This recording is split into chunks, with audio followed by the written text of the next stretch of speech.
I'm Alex Lichtenstein, one of the editors of Labor Online, the online platform of LACHA, the Labor and Working Class History Association.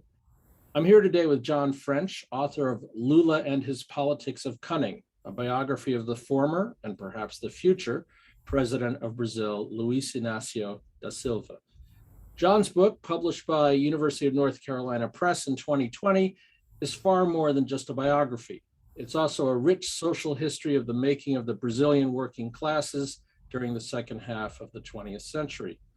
Lula and His Politics of Cunning is featured in the bookmark section of the September 2021 issue of LACHA's journal, Labor, Studies in Working Class History.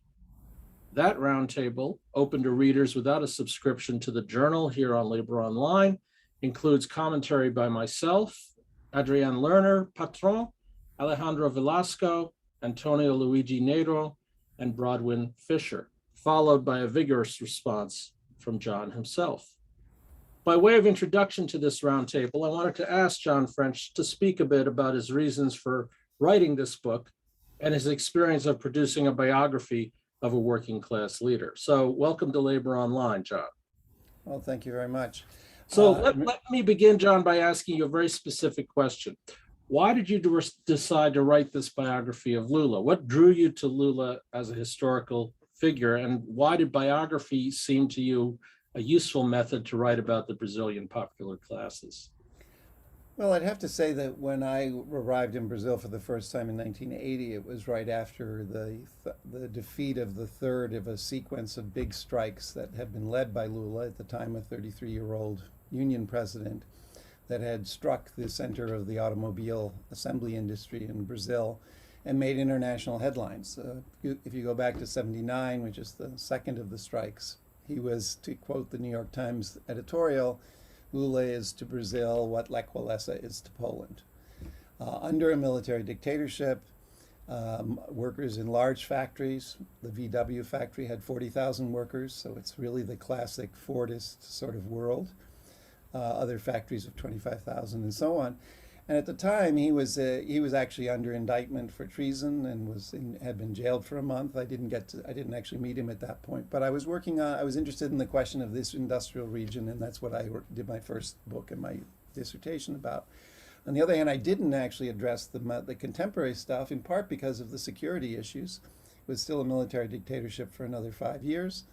There was also a lot of suspicion in general in the worlds of the union about who's this North American around here and things like that. I always would explain to them, I'm focusing on before '64. If you're going to discuss mobilizing pickets, I'm leaving the room. The CIA doesn't care about the past. It only cares about what's happening now. So, and I wouldn't have said, I don't say that I would have, when I finished my dissertation, I then started to read more intensely on on that period of the '70s.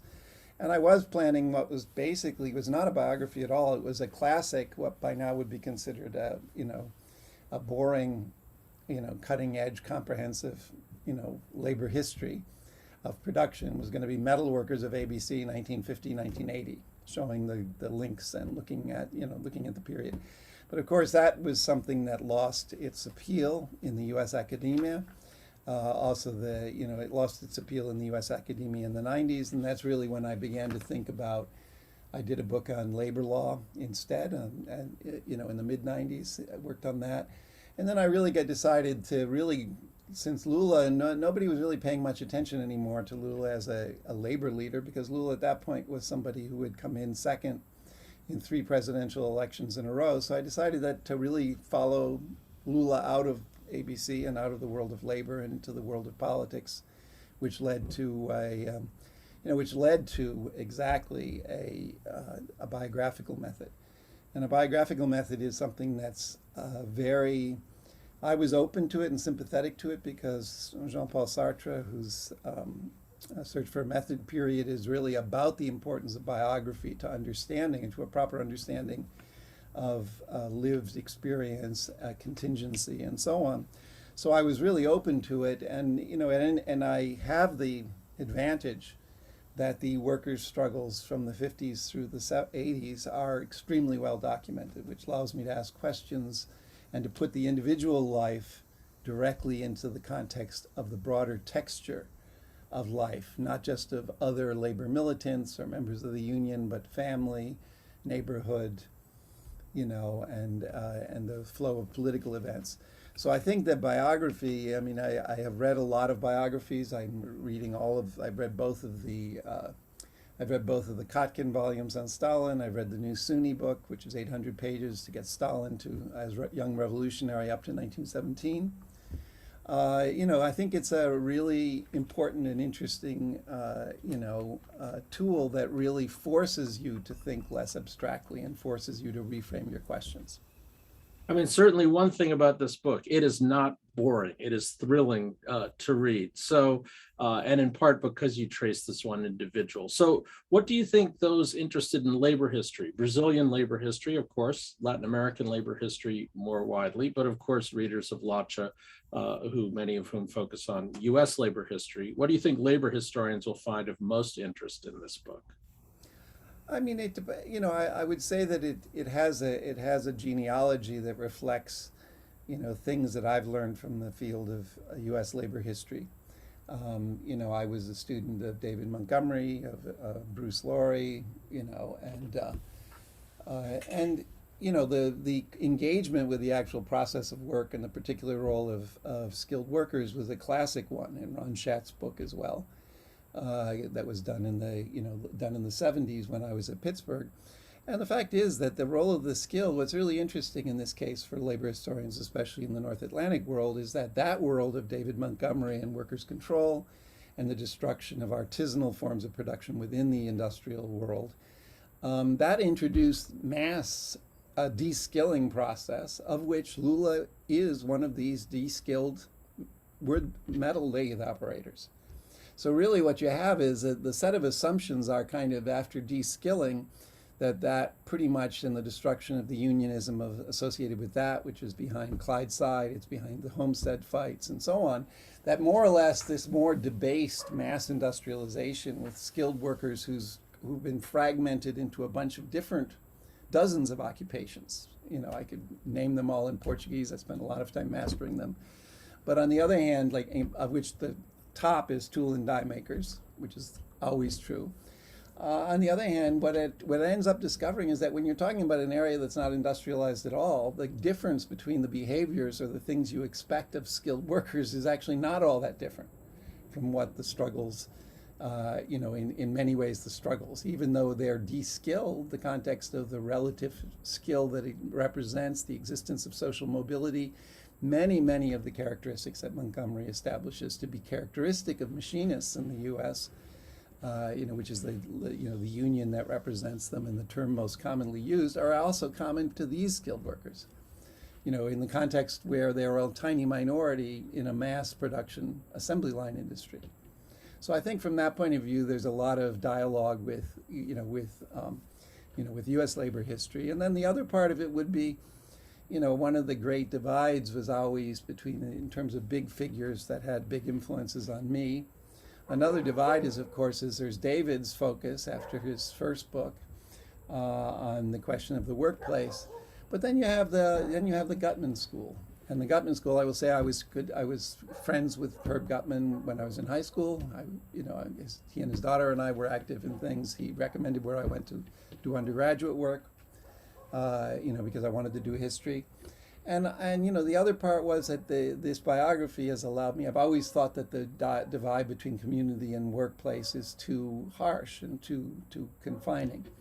And that actually personal lives are what actually allow you to capture that most accurately, because the person ends his day and he either goes to a shack, and there's lots of skilled workers living in shacks. They may be living in shacks because they have a big car, but that's neither here nor there. That's a source of individual dispute and disagreement among workers about what's a good use of your money.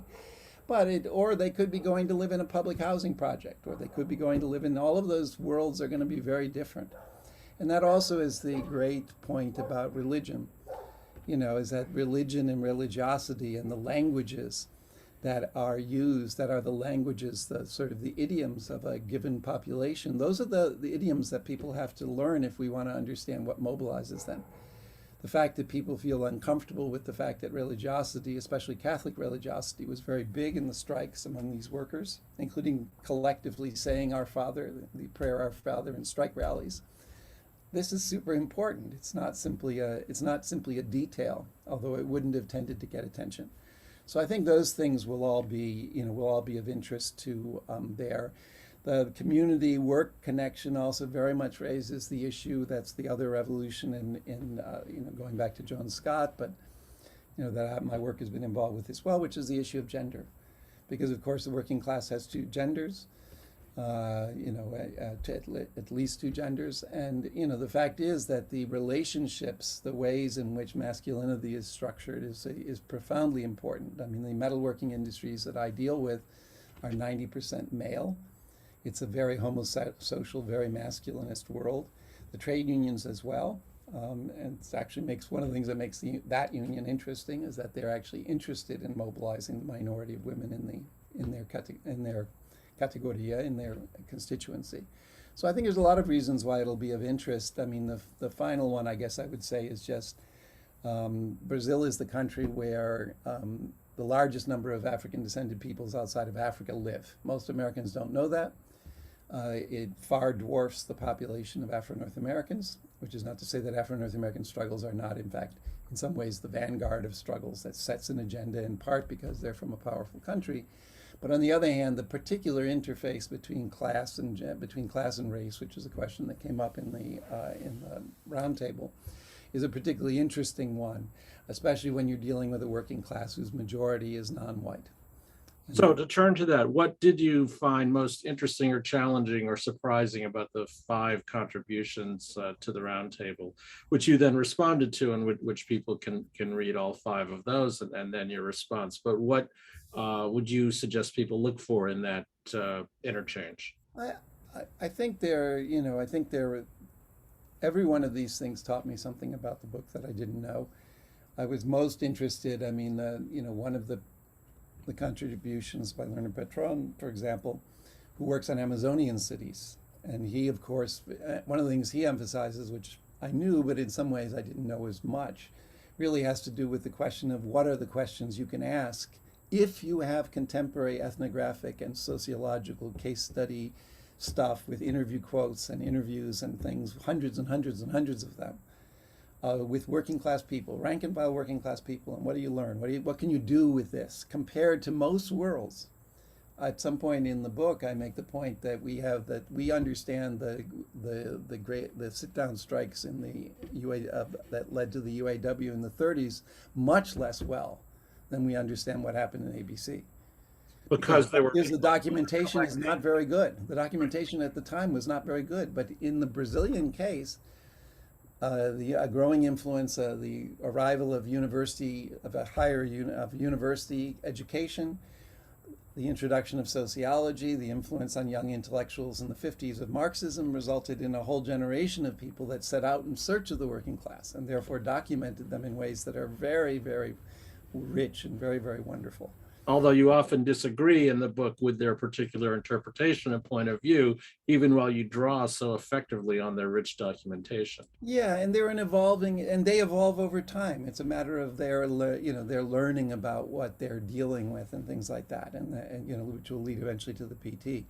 Another question, the observation by Gina Negro is actually quite relevant more generally, which is one of the points, and it's picked up as well separately by my Brodman Fisher, which is that, in a way, the dream that when Lula becomes president of Brazil, he wins the election in 2002, 2006, he elects his successor in 2010 and again in 2014, that in many ways what he bears with him coming out of a world of incredible rapid industrialization on a Fordist basis is a vision of national developmentalism and what the world could look like if it was constructed on this basis.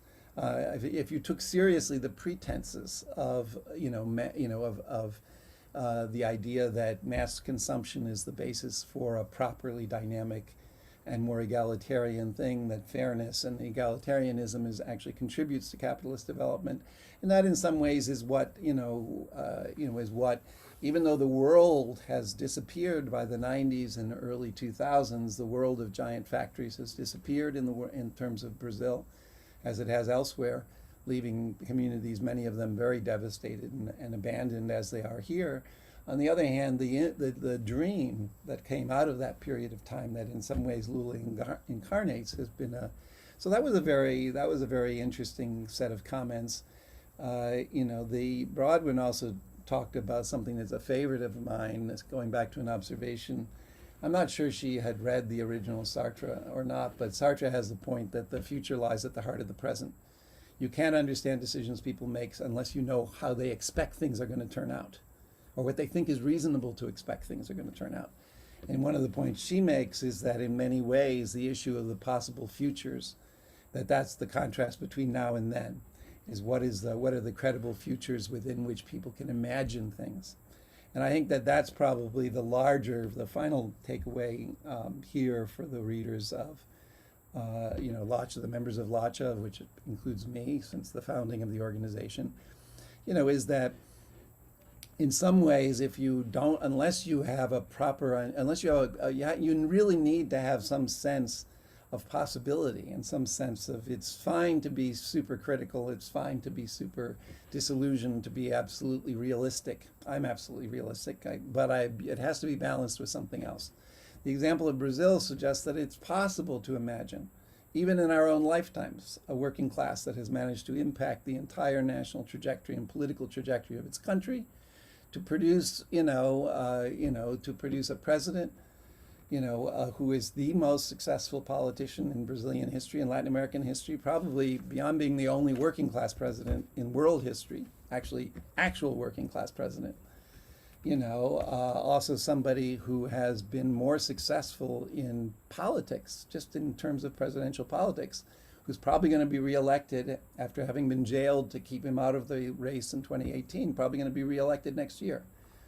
He's, as I say at one point in the book, he's the Pelé of international presidential electoral politics, except that he's won more World Cups than Pelé has. Well, thank you, John. I think readers will find much food for thought in the roundtable, and I encourage them to engage with this extraordinary book. And of course, this is Lula here. Lula, the pre-Lula things, and here's the Lula Livre, because he was in jail for 580 days for false corruption charges. Right. And got out of it. We'll all reconnoiter in Sao Paulo under a Lula administration sometime. Let's hope so. All right. Thank you, John. Thank you all.